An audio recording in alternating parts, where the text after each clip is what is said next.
Prime Minister Chris Hipkins speaks about the government's back-to-basics foreign policy.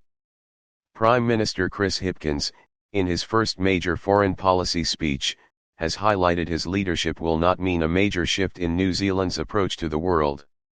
Speaking at an event hosted at Parliament by the New Zealand Institute of International Affairs, the Prime Minister began by reminding attendees he had been in the job just over 6 months.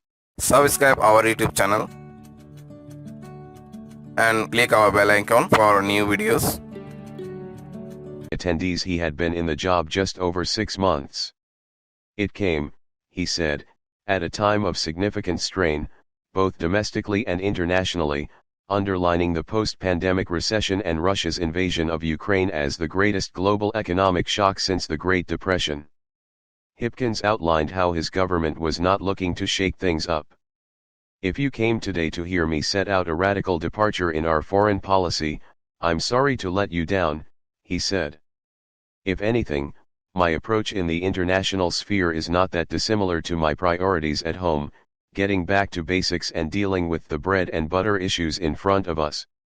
He ran through the usual gamut of global concerns, New Zealand's closest relationships including Australia, the US, the Pacific and China, the incoming trade deals with the United Kingdom and the European Union, and growing threats to global security. "We have seen a rise in political polarization, a rise in more nationalist posturing, and a move away from political rationalism to the fringe." Subscribe our YouTube channel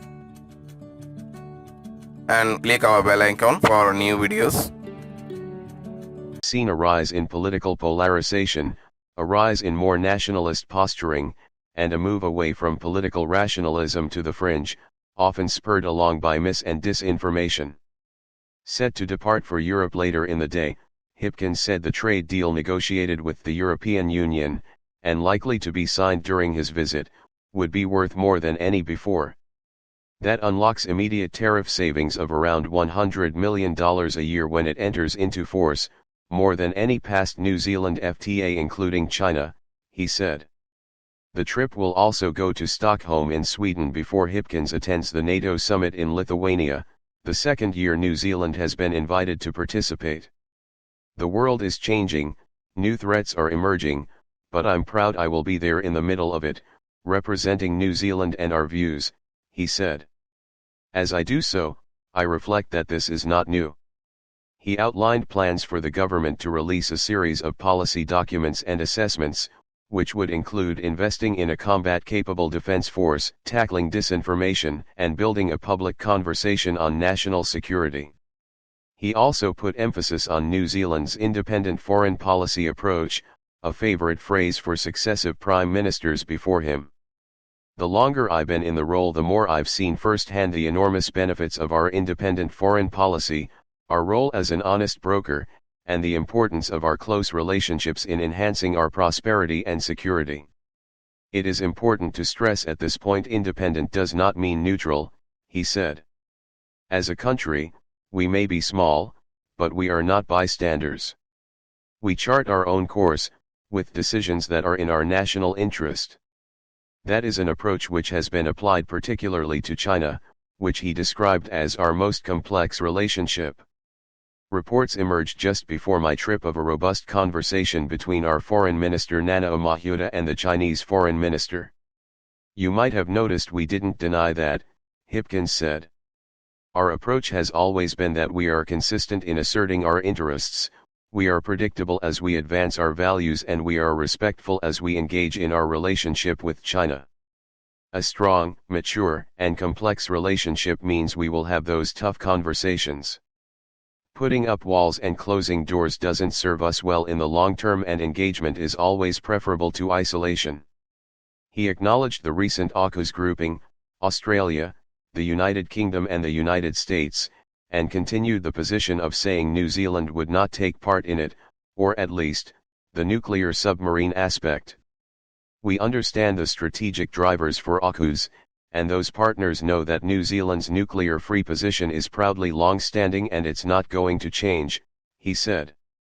"We will not be part of the AUKUS nuclear submarine arrangement, and the partners in the AUKUS arrangement understand and respect that." Bringing his speech to an end, he paid tribute to former Labour Prime Ministers Peter Fraser, Norman Kirk, and Helen Clark, saying New Zealand needed to embrace their legacy of principled independence in contributing to shaping the international environment.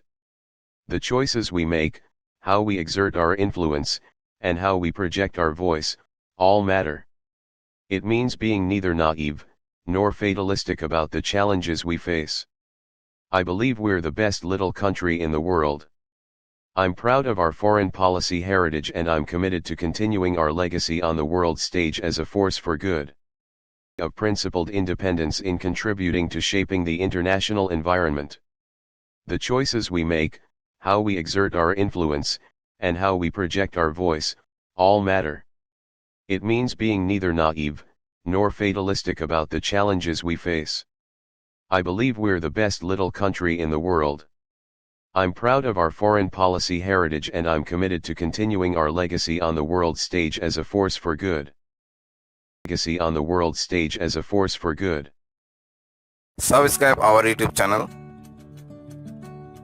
and click our bell icon for new videos.